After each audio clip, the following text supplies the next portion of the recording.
新冠疫情当咧滚假，一关署预告讲，这高峰呢是伫咧6月底到7月初，而且会搁再延续一个月。外界也伫咧烦恼讲，这快筛试剂含抗病毒药物敢有够用呢？这卫福部下晡有召5大医术团体，大家开会讨论，主要是决定要增加快筛的产能，一礼拜会当增加4.5万剂，而且也要来鼓励到这基层诊所，大家到处疫苗体检，也搁开这抗病毒药物落实分级医疗。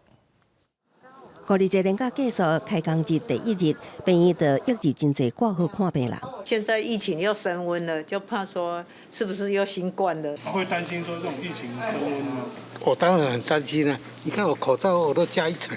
为了应应新冠疫情升悬，台北市联合病院仁爱医区也特别加开新冠特别门诊。医师表示，下到门诊才看诊半点钟，就已经有4、5个新冠快筛阳性确诊个案，而且唔那是有中者感染，也有少年人确诊。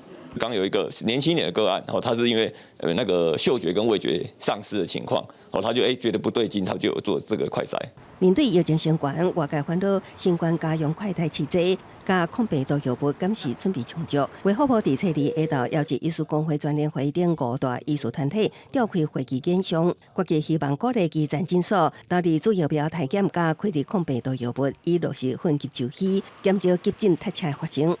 这一方面是除了让民众能够更便利来就医跟打疫苗之外，也会有助于这个分流就医来减少可能未来在高峰期会希望能够预防这个所谓的急诊拥塞的发生。疾管署预告，这波疫情上高峰会落伫6月底到7月初，佮会延续到8月初，整体调病的人数会达到171万人。目前也加速新冠家用快筛产能，一礼拜当出货4.5万剂。另外，基层诊所新冠等主疫苗处理费只有100块，无够成本。卫福部会向行政院争取财源投入。另外，也搁一摆提醒症状较轻的民众到诊所就医，将病院急诊留予中重症的患者。公司新闻采访报道。